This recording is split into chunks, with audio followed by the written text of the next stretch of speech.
Assalamualaikum, kami dari kelompok 5 akan mempresentasikan tentang penggolongan serta tata hukum di Indonesia. Hukum mengatur seluruh aspek kehidupan manusia. Berikut penjelasan mengenai penggolongan hukum dan tata hukum di Indonesia. Yang pertama, penggolongan hukum. A. Berdasarkan bentuknya.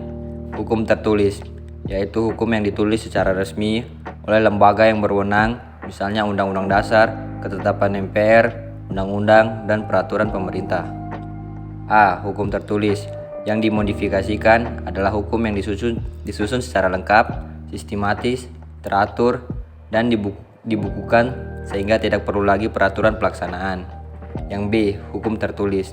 Yang tidak dikodifikasikan merupakan hukum yang meskipun tertulis tetapi tidak disusun secara sistematis, tidak lengkap, dan masih terpisah-pisah sehingga masih sering memerlukan peraturan pelaksanaan dan penerapan.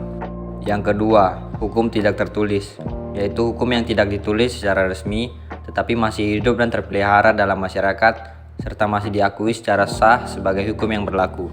B. Berdasarkan isinya.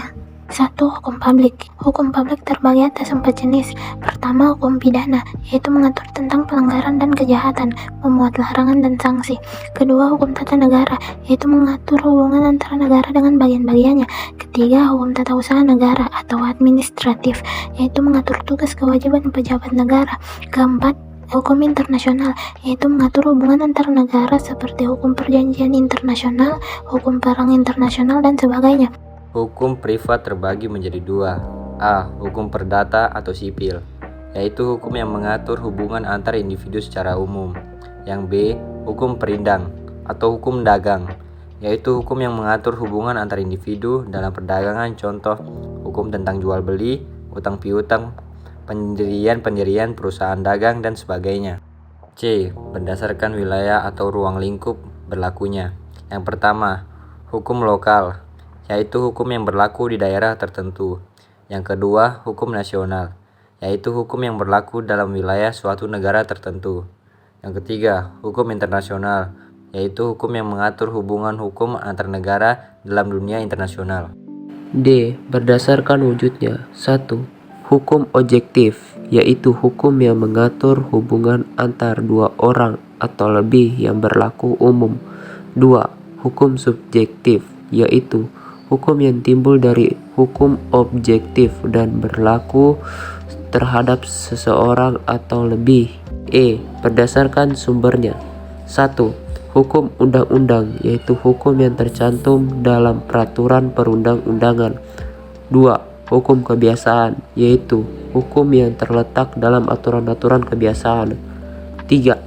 Hukum jurisprudensi, yaitu hukum yang terbentuk karena keputusan hakim. 4. Hukum traktat, yaitu hukum yang ditetapkan oleh negara-negara di dalam suatu perjanjian antar negara traktat. 5.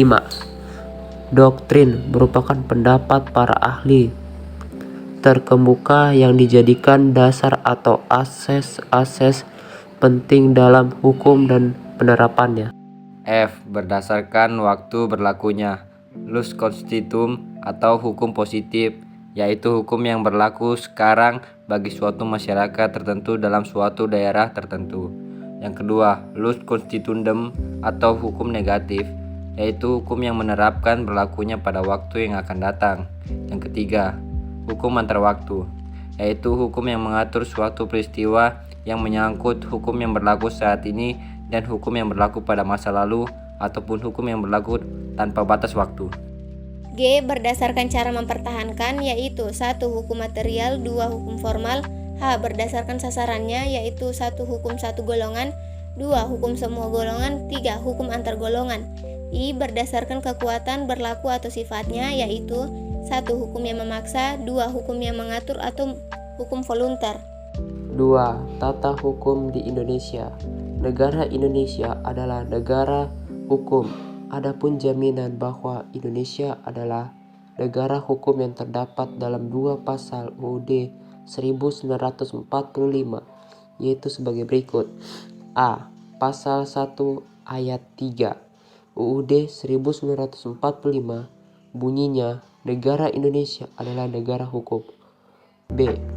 Pasal 27 ayat 1 UUD 1945 yang berbunyi, segala warga negara bersama kedudukannya di dalam hukum dan pemerintah dan wajib mengunjungi hukum dan pemerintah itu dengan tidak ada kecualinya. Tata hukum bertujuan untuk mempertahankan, memelihara, dan melaksanakan tertib hukum bagi masyarakat suatu negara hingga dapat dicapai ketertiban di negara tersebut.